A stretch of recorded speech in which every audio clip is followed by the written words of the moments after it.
Hola, ¿qué tal? ¿Cómo van? Buenos, creo que todavía buenos días. ¿Cómo se encuentran? Bien, bien, acá tranquilo en este momento. Ahora tenemos un lindo día, pero frío. Me imagino que colombiano tenemos un lindo día y un poco de calorcito puede haber. No creas, está ¿No? lloviendo como locos acá. No, está lloviendo, Ah, pero impresionante. claro. ¿Y cómo están llevando esta cuarentena por ahí en Colombia? Pues, ¿qué te digo? El primer mes de cuarentena que acá empezó desde abril fue muy difícil. Las prohibiciones eran muy estrictas, multaban a las personas que no las cumplían. Para ir a abastecerse de alimentos era muy difícil. Colas interminables en los supermercados, colas interminables en los bancos. O sea, la verdad fue algo muy, muy, muy difícil. Las calles muy solas, pero pues a medida de que avanzó y que los protocolos como que tuvieron ese efecto que se esperaba, hasta ahora ya se ha ido como normalizando todo, pero pues aún falta, aún falta. Porque es que acá somos demasiados habitantes, nomás en Cali somos 4 millones de habitantes, entonces es siempre complicado. ¿Cómo está Colombia en líneas generales con el tema del COVID? Pues en este momento digamos, por decirlo de esta manera, el presidente saca varios decretos. Uno de esos decretos es que, por ejemplo, los vuelos internacionales y los vuelos nacionales están suspendidos hasta septiembre. Eso, por ejemplo, en mi caso me ha imposibilitado poder viajar para Uruguay. Los comercios están muy, muy, muy, como muy limitados en el trabajo. Eso ha parado muchas de las actividades, digámoslo, económicas más que todo de las personas independientes, ¿sí? Por ejemplo, en mi país hay un tema que se maneja mucho que se llama como, suena feo la expresión, pero se llama como la ilegalidad. El independiente que trabaja en la calle sin pagar el impuesto, sin pagar, digamos, un sitio, un arrendamiento para montar un negocio, sino que se mueve por esas zonas donde tú sabes que vas y encuentras lo que necesitas y lo encuentras a buen precio y de buena calidad. Entonces, por esta cuarentena la gente ya no está trabajando así, todo es más vía WhatsApp, más vía Facebook, más vía todo online. Y muchas personas que no manejaban ese sistema de trabajo, pues les ha tocado adaptarse y eso ha sido como un colapso nervioso para toda esa gente, pero poco a poco se ha ido como adaptando cada persona al tema de la cuarentena en general. Bien. Eh, Obviamente es una situación que es difícil y que quizás no nadie se imaginaba, ¿no? Me imagino que también esa es una preocupación importante en Colombia para ver cómo salir. Por suerte por acá viene bastante controlado, pero también lo que pasa es que Colombia tiene muchísimos habitantes, como bien lo decías, y se hace mucho más difícil de controlar. Y me imagino que quizás Cali está de una manera, pero Medellín, Bogotá debe estar de otra. No, total, más que todo Bogotá, que es la capital.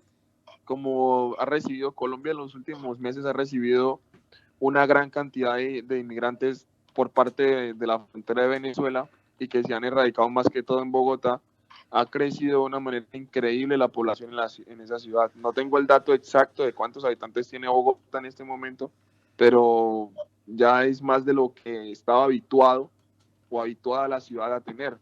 ¿Me explico? Entonces, está complicado. Bogotá es una de las ciudades con más casos de coronavirus, se puede decir. Y las clínicas y los hospitales, pues gracias a Dios hasta ahora han tenido un control y un manejo, digámoslo, adecuado, porque los protocolos que han sacado es para poder ayudar a las personas a que en casa puedan combatir con el coronavirus, o sea, les dan las medidas de precaución para que ellos mismos puedan combatir con eso. Si ya llega a un punto de que sea algo muy, muy delicado y muy grave, pues recurre a las entidades hospitalarias y todas esas cosas. Pero hasta ahora, digámoslo que en términos generales, se ha podido darle un buen manejo a pesar de las dificultades, porque es que somos muchos habitantes, hay una cantidad de inmigrantes siempre alta y eso ha cambiado todo. O sea, ha hecho que todo sea un poquito más complejo ese tema. Vas a volver nuevamente al fútbol uruguayo. Decías que en Cali hay unos 4 millones de habitantes. Vas a ir a un departamento que tiene unos 68.000 habitantes. O sea, una diferencia abismal, totalmente. Sí, totalmente, o sea, pero te digo que de lo que he podido salir de mi país, en las oportunidades que he tenido, de poder viajar y conocer otras culturas y desempeñar mi labor, creo que Rocha ha sido uno de los lugares más, por decirlo así, más cómodos, porque ha sido, primero la gente es muy cálida, a mí me trataron muy bien, no tengo quejas. Segundo, es pequeño, así que tú puedes llegar a todas partes, o sea, no tienes como la dificultad del transportarte, digamos en mi ciudad hay oriente, oeste, norte, sur, entonces ya te imaginas, tú sales a hacer algo al norte y si sales a las 9 de la mañana puedes llegar a las 3 de la tarde fácil a tu casa, 4, se te fue todo el día solo ir a hacer una sola cosa. En Rocha tú sabes que puedes hacer todo con mucha más facilidad, además el clima me gusta, tuve la oportunidad de estar en Finlandia, que es el norte de Europa, y la temperatura, el frío en Finlandia es complicado, pero el clima de Rocha no es tan difícil, es agradable, y la verdad, a nivel profesional y digámoslo, hablando en materia de fútbol, pues me fue muy bien, y tú sabes que uno como futbolista siempre quiere estar donde lo han tratado bien y le ha ido bien, entonces no es sino más que una dicha volver a Rocha. Ahora vamos a hablar más de lleno de lo deportivo y lo futbolístico. Pero ¿qué es lo que más te gustó de la cultura uruguaya o lo que más extrañás de la cultura uruguaya? La verdad, el asado y el compartir mate, no, es muy cálido, porque es que yo pensaba, o sea, y lo hablo con mucha honestidad y abiertamente, Sí. yo pensaba que el tema del asado era como lo manejamos nosotros acá. Vamos a hacer un asado. Es, lo más importante para nosotros es hacer la carne lo más rápido posible para comer. Pero allá es otra cosa.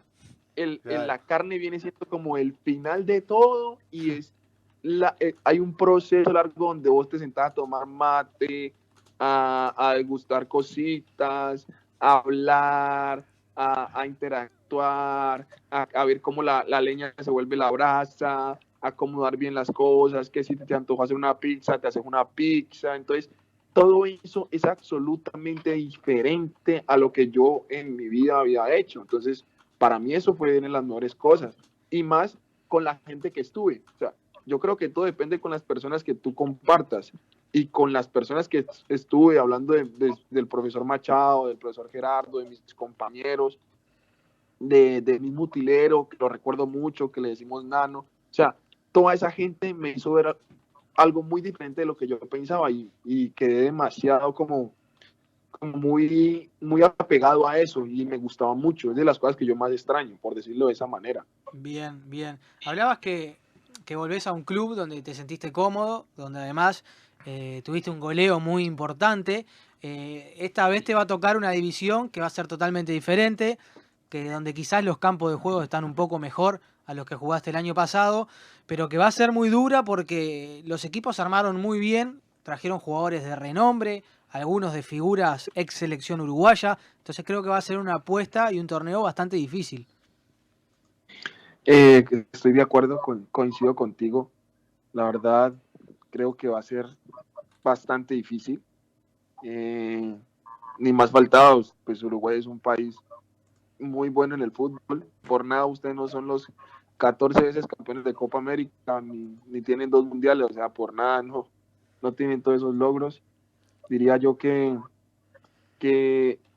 mentalmente me he preparado para eso. O sea, mi vuelta a Rocha ha sido como una revancha porque primero me fui de una manera que no me gustó a mí de esa manera. Claro. Segundo, no pude terminar como quería terminar con mis compañeros ascendiendo. O sea, puedo ser parte de ese objetivo, pero no estuve hasta el final, así que tengo un sabor amargo. Y tercero, creo que es una oportunidad para seguirse midiendo y creciendo como profesional. Creería que si puedo desempeñarme de la mejor manera y aportarle al equipo lo que debo de aportarle como delantero que soy, creo que estaría como muy satisfecho con mi desempeño. Además, vuelvo y repito, le debo mucho a Rocha. Yo venía de un ligamento cruzado cuando firmé con Rocha, apostaron y para mí es mucho más que ir y buscar la opción de salir a un mejor equipo y todo eso. No, yo soy muy agradecido.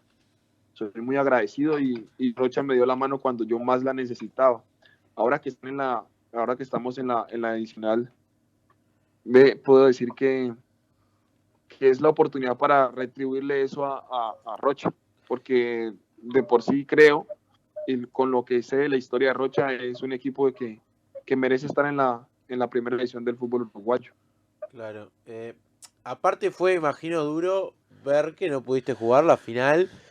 ¿Cómo fue que te enteraste que Rocha subió? ¿Pudiste ver el partido de alguna manera? ¿Cómo fue ese momento para vos estar lejos en enero, cuando justamente se termina de confirmar la vuelta a la B del equipo celeste? No, yo estaba en pretemporada en ese momento y cuando vi las publicaciones, vi el partido, no, pues, no, me rompí todo porque es que son cosas que vos no vivís dos veces. O sea, para vos poder volver a vivir eso, tenés que ir a jugar a otro club que esté en esa misma divisional. Y Claro. pues uno como jugador de fútbol, y más a mi edad, pues vos la vas a pensar para volver a hacer eso. No, eso no es que vos vas a ir y se va a dar todo como se dio la otra vez que estuviste. No sabes si vas a llegar a la final, ni siquiera sabes si no te vas a lesionar en todo el año. O sea, es algo que solo se tiene la oportunidad de vivirlo una vez y desafortunadamente por decisiones, digámoslo, por ciertas situaciones que se presentan a diario en el fútbol, pues tomé la decisión de irme en busca de algo mejor, no de abandonar a mi equipo, sino en busca de algo mejor, y no pude vivir eso. Y la verdad tengo una sensación de bronca y de fastidio, porque cada vez que yo veo que retuitean o que montan o que comparten algo de ese suceso, pues me duele y mucho.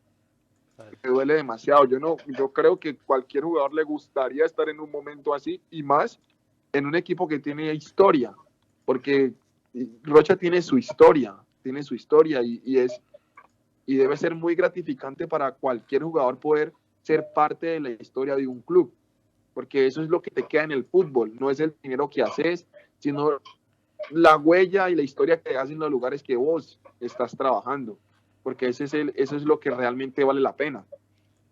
Edwin, para el que no te conoce y para el que quizás escucha tu voz por primera vez, contale de qué jugás, cuáles son tus principales características dentro del fútbol. Bueno, yo soy centrodelantero, como otros dicen soy 9, o soy ariete, tiene varias expresiones eso. Diría que mis mayores virtudes es el juego de espalda, el juego aéreo.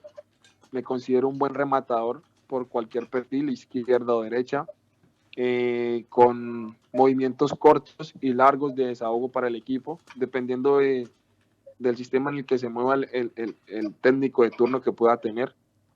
También soy muy competitivo, líder, me considero líder dentro y fuera del campo de juego. Y ante todo me considero un profesional. La carrera del futbolista es corta y creo que lo que más importa es ser un buen profesional.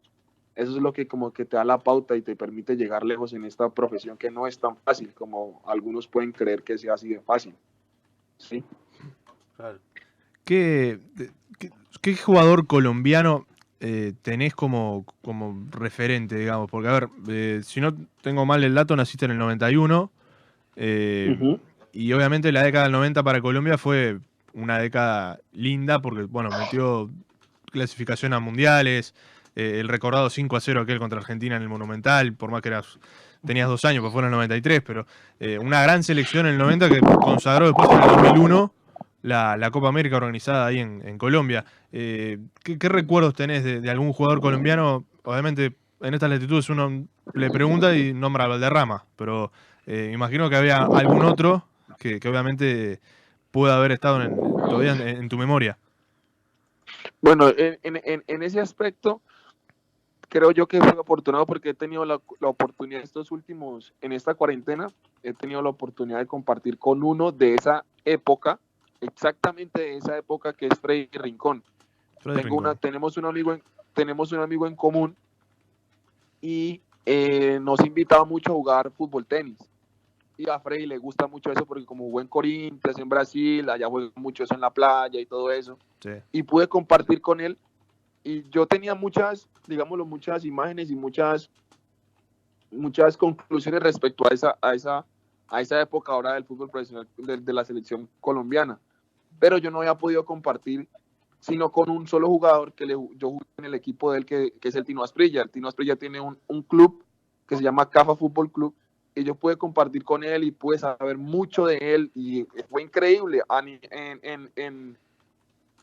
Por decirlo de esta manera, en mi posición, de los jugadores referentes, para mí en Colombia es el Tino Asprilla, pero para mí un jugador que me inspira, por decirlo de esta manera, y que me hace como valorar más mi profesión es Freddy Rincón, porque pude escucharlo y lo que él cuenta es increíble. El profesional que fue ese tipo es otra cosa.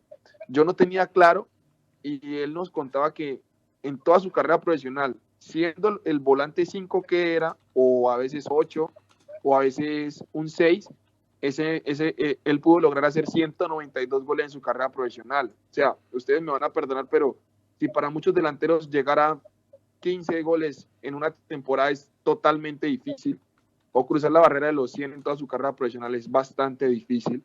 Nomás ahora Luis Fernando Muriel, que lleva muchos años en Europa, apenas cumplió 90 goles en Europa, o sea, ya estamos hablando de 90 goles. Sí. Ahora un hombre que ni siquiera juega delantero, esos 192 goles, vos te pones a preguntar a ese tipo qué hacía para lograr todo eso. Y lo que uno alcanza a ver y los videos que él muestra y todo lo que él cuenta, o sea, era increíble. Era increíble, y eso a mí, por decirlo de esta manera, porque lo escucho de la boca de él, digo, wow, increíble que un man en la posición que jugaba y todo lo que lograba y el líder que era y a donde fue marcó la diferencia. Digamos que el único lugar que no pudo marcar la diferencia fue en el Real Madrid, pero donde él estuvo siempre fue líder, siempre fue importante y determinante. Digo, ese es el tipo de jugador que a mí me identifica. Yo creo que donde uno vaya tiene que marcar la diferencia, siendo extranjero más, porque de nada sirve estar y ya. Lo que vale la pena es estar, que te recuerden por haber estado haciendo las cosas que tenías que hacer en el momento correcto y justo. Entonces, para mí el jugador con el que más me identifico en carrera profesional es Freddy Rincón. Me parece increíble lo que ese tipo hizo.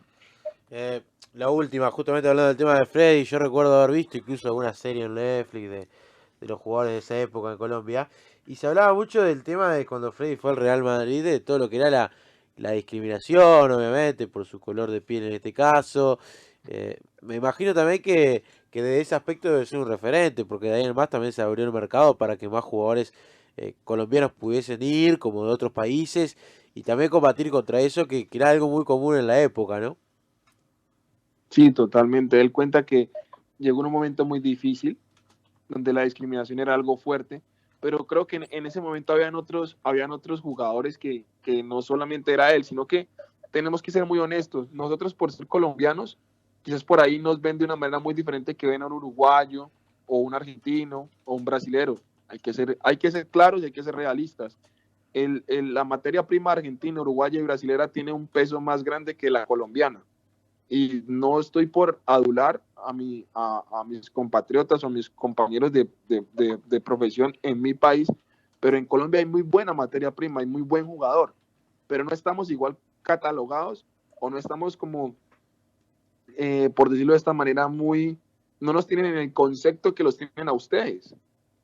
El representante, y lo que yo he podido escuchar, hasta los directivos de muchos equipos que yo he podido escuchar, y porque he tenido la oportunidad de salir, ellos prefieren elegir un jugador de muy, digámoslo, no de muy pocas, pero con menos condiciones, que sea uruguayo, argentino o brasilero, porque saben que como profesionales van a dar mucho más, y que realmente eso es lo que cuenta. Si vemos, eso es lo que realmente cuenta. Hay muchos jugadores que se sostienen en Europa de esas nacionalidades por ser excelentes profesionales, no por ser los jugadores más talentosos, porque jugadores talentosos hay muchos más, claro que hay, pero no son tan profesionales. Y por ese simple hecho es que, por ejemplo, al jugador colombiano, además de quizás en la época de Freddy por el tema del racismo, pero no nos tenían tan bien como referenciados. Entonces, él contaba que eso hacía que lo tenían muy por abajo, muy por abajo. Y con todo eso, pues él peleaba, él le daba. También hay que ser muy francos y muy honestos. En ese momento había un Real Madrid muy, muy bueno. En ese momento, por ejemplo, uno de los jugadores que él decía que le parecía increíble era Gonzalo Redondo, o sea, el capitán, Sí, claro. y que podía jugar en la posición de él, por decirlo así. O sea, vos competir contra eso no era fácil, para nada era fácil. Antes estuvo ahí, por decirlo de esa manera, no por sentirse como por acomodarse, pero hay que ser realistas. Era un Real Madrid de temer en ese momento también. Entonces, fue un mérito que puede haber llegado allá. Él mismo lo contaba y para mí, o sea, yo soy fanático de esas historias. Claro. Es que esas son cosas que no se realizan todo el tiempo. Si todos pudiéramos lograr eso y cumplir ese tipo de sueños, pues todo el mundo jugaría al fútbol, pero se sabe que no todos vamos a lograr eso. Y los que lo logran y pueden contarlo, yo soy dichoso escuchándolo, porque es algo que uno quería lograr en su vida profesional. Sí, y aparte también pasa de lo que vos decís, el tema del profesionalismo, de que, a ver, obviamente ha pasado algún ejemplo de alguna situación, como ha pasado en Chile, y quizás ahí se generaliza y la realidad es que no es así. Yo creo que Colombia, por ejemplo, considero que tiene muy buenos jugadores, como también su cultura es muy rica y a veces a la hora del exterior uno lo ve, siempre digo lo mismo, cuando miro una serie, por ejemplo en Netflix, siempre cuando se coloca un colombiano o un mexicano lo colocan de narcotraficante y se generaliza y no es así. Claro. Lo mismo pasa en el fútbol. Ese estereotipo de entrada. Esto, lo otro. Entonces ni siquiera te permiten mostrar realmente lo que eres. Claro. Eso parte de ahí. Sí, llevando un poco eso al lado futbolístico, a ver, entre el 98 y el 2014, Colombia tampoco asistió a muchos mundiales, ¿no? Entonces, de alguna manera, le dio la posibilidad de mostrar a sus jugadores en el circuito internacional. Recién, digamos que en el 2014 para acá, como que se ha abierto un poco la puerta al colombiano, al peruano, al mismo venezolano, que hace 20 años atrás con venezolanos jugar en Europa era impensado. Hoy en día algunos hay, pero bueno, por la apertura también de eso de estar constantemente compitiendo en primer nivel. Es cierto, pero también hay que decirlo todo, hay que ver todo el panorama. Si vemos la mayoría de los jugadores que participaron en el Mundial 2014, tomando como ejemplo pues Colombia, fueron formados en otras culturas. Ejemplo, James Rodríguez fue formado en Argentina, en Banfield. Claro. La Roca Sánchez creo que salió de defensor, pues no me acuerdo de qué equipo de Uruguay salió para Francia. De River Plate de Uruguay. De River. Ok, Nicolás Pollo, que es el gerenciador de Rocha, me dijo que tuvo que ver con ese fichaje de la Roca Sánchez para Francia. Entonces, si nosotros podemos seguir tomando más ejemplos, pero si nos damos cuenta, todo nació de que esos jugadores se formaron en lugares diferentes, donde se dieron cuenta que lo que realmente es importante y vital es el profesionalismo, el hacer lo que te toca hacer cuando tenés que hacerlo, no cuando a ti te dé la gana hacerlo. Entonces, eso hizo que ese proceso llegara al Mundial 2014 y se continuara y llegáramos a Rusia, ¿sí?